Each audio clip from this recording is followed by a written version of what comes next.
బలరాం గారు నమస్కారం అండి. అలాగే ప్యానెల్లో ఉన్న పెద్దలందరూ కూడా నమస్కారం. 60 ప్రేక్షకులకు కూడా. సార్ ఇప్పుడు మీరు అడిగింది చెప్పాలా లేకపోతే మిత్రులు కనకారావు గారు దానికి సమాధానం చెప్పాలా? మీ ఇష్టం, రెండు కంప్లీట్ చేస్తే బెటర్. రైట్, తప్పకుండా సార్. ఇప్పుడు యాక్చువల్ గా అయితే ఎన్డీఏ గవర్నమెంట్ మన రాష్ట్రంలో ఫామ్ చేసిన తర్వాత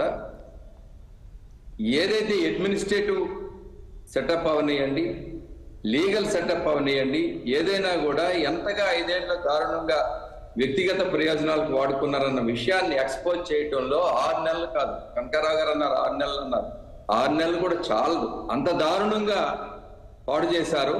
స్వార్థానికి పూర్తిగా ఈ రాష్ట్రాన్ని చాలా విషయాల్లో, ఇప్పుడు ఇల్లీగల్ రైస్ ఎక్స్పోర్ట్ కానీ లేకపోతే డ్రగ్స్ కానీ ఇలాంటి విషయంలో ఆంధ్రప్రదేశ్ని ఆ విధంగా తీసుకెళ్లారు. ఈవెన్ లిక్కర్లో కానీ ఇవన్నీ కూడా. అందులో పార్ట్గా ఈరోజు మా ఉప ముఖ్యమంత్రి గారు పవన్ కళ్యాణ్ గారు, ఆయన ఏదైనా అనుకుంటే ఖచ్చితంగా చేసే పరిస్థితి ఉంటుంది. ఆయన ఒకసారి, ఆయనకి ఎప్పటి నుంచో ఉంది, అంటే ఆయనకే కాదండి ఈ రాష్ట్రంలో అందరికీ కూడా కాకినాడ నుంచి ఏదైతే ఇప్పుడు ఈ పీడిఎస్ రైస్ ఎక్స్పోర్ట్ అవుతుంది అది మేజర్ గా కాకినాడ నుంచే జరుగుతూ ఉంది. దాని కింగ్ పిన్ ఖచ్చితంగా ద్వారంపూడి చంద్రశేఖర్ గారు అన్నది నాట్ ఓన్లీ పొలిటికల్ సర్కిల్లో నుండి ఈ రాష్ట్రంలో కానీ దేశంలో కానీ ఎవరికైనా తెలుసు అండి, మెయిన్ వాళ్ళే అన్నది తెలుసు.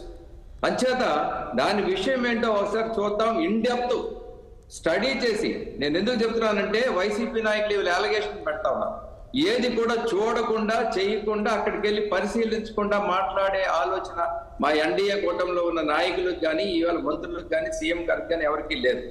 అక్కడికి వెళ్ళి పరిశీలన చేశారు. పరిశీలన చేసిన తర్వాత వాస్తవ పరిస్థితులు ఎంత దారుణంగా ఉన్నాయన్నది అద్దంలా కనిపిస్తే అవన్నీ కూడా మాట్లాడారు. నేను ఏమంటానంటే ఎవరు రెస్పాన్సిబుల్ అవ్వచ్చు, కానీ అక్కడ ఉన్న సిచ్యువేషన్ ఇస్ సో బ్యాడ్, అంటే వరస్ట్ సిచ్యువేషన్ లో ఉంది. నాట్ ఓన్లీ ఇల్లీగల్ ట్రేడ్ అదే కాకుండా మెరిటైమ్ సెక్యూరిటీ కూడా, మెరిటైమ్ సెక్యూరిటీ కూడా చాలా అవసరం. అది కూడా ఇక్కడ కనిపించడం లేదు.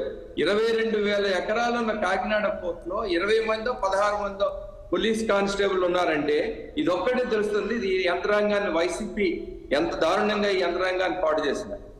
ఇంకోటి ఏంటంటే 41.12% ఆఫ్ పోర్టు దీన్ని అరవిందో కట్టుబెట్టారు. దానికి సమాధానం చెప్పాలి కదా వైసీపీ నాయకులు. ఎందుకు ఇదే ఎవరు చెప్పారు, ఇది దేనికోసం ఇచ్చారు? అలాగే జిఎంఆర్కు ఉన్న సెషన్ కూడా ఆయన నుంచి లాగేసుకున్నారు. అంటే ఇక్కడ అదే కాకుండా మానస అన్న ఒక సంస్థకి 7 ఎకరాలు అలొకేషన్ చేశారు. ఇవన్నీ ఎందుకు చేశారు?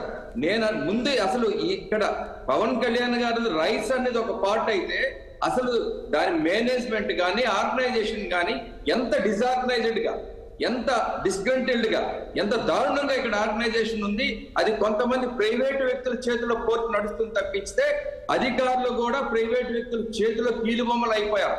మీరు అంటారు, ఇప్పుడు కనకారావు గారు కూడా ఉన్నారు, మీకు 6 నెలలు పట్టదా, మీరే కదా ప్రభుత్వంలో ఉన్నారు, మీరు ఈ విధంగా ప్రశ్నించడం ఏంటని. అసలు పరిస్థితి ఎంత దారుణంగా ఉన్నదన్నది చాలా స్పష్టంగా తెలుసుకుంటే కదా చర్యలు తీసుకోవడానికి. అందులో భాగంగానే వీళ్ళు అక్కడికి వెళ్ళడం జరిగింది. ఏదైతే ఇప్పుడు స్టెల్లా షిప్ ఏదో ఉందో ఆ షిప్ లో ఇది జరుగుతూ ఉందని తెలిసి అందులో 640 మెట్రిక్ టన్స్ పీడిఎస్ రైస్ ఉందని తెలిసి దాన్ని చూడడానికి వెళ్తే చూడడానికి కూడా వెళ్ళకుండా ఉన్న పరిస్థితి ఉంటే ఖచ్చితంగా ఇవాళ నేను ఒకటే అడుగుతున్నా వైసీపీ నాయకులకి, మీరు ఇవాళ ఏదో కెన్స్టార్ అని చెప్తా ఉన్నారు కదా, why don't you pay a visit? మీరు వెళ్ళండి, మీరు ఆ షిప్ ని కూడా చూపించండి, ఖచ్చితంగా ఇచ్చేయండి, ఖచ్చితంగా ప్రభుత్వం చర్యలు తీసుకుంటుంది. అది మానేసి ఓన్లీ అలిగేషన్స్ పెడితే మేము అలిగేషన్ పెట్టామంటే క్లియర్ గా అక్కడికి చూసాం, మా ఉప ముఖ్యమంత్రి గారు చూశారు, సివిల్ సప్లైస్ మినిస్టర్ గారు కూడా స్టడీ చేశారు. స్టడీ చేసి వాళ్ళు మాట్లాడి ఎక్స్పోజ్ చేశారు సిస్టమ్ ఎంత దారుణంగా ఫెయిల్ అయిందని. మీకేమైనా ఉంటే ఖచ్చితంగా మీరు వెళ్ళొచ్చు కదా, మీరు వెళ్ళండి. ఆ కెన్స్టార్ ఖచ్చితంగా కెన్స్టార్ లో ఎందరు ఉన్నదో ఎవరైనా మా ముఖ్యమంత్రి గారు కూడా ఖచ్చితంగా మ్యారిటైమ్ సెక్యూరిటీ అనేది చాలా కన్సర్న్, ఖచ్చితంగా అందులో ఉపేక్షించేది లేదని కూడా చెప్పడం జరిగింది. అంచేత ఇవన్నీ ఉన్నాయి. అయితే ఇప్పుడు రైస్కి వచ్చేటప్పటికి ఒకటి షిప్ ఒకటే కాదు, దాని తాలూకా రూట్స్ తీసుకుంటే విలేజ్ లెవెల్లో కూడా ఉన్నాయి. విలేజ్ లెవెల్లో కూడా కట్ చేయాల్సిన అవసరం ఉంది, కట్టేలు చేయాల్సిన అవసరం ఉంది. దానికి ప్రభుత్వం కూడా ఖచ్చితంగా ఈ పీడిఎస్ డిస్ట్రిబ్యూషన్ కూడా ఒకసారి ఆలోచించాలి.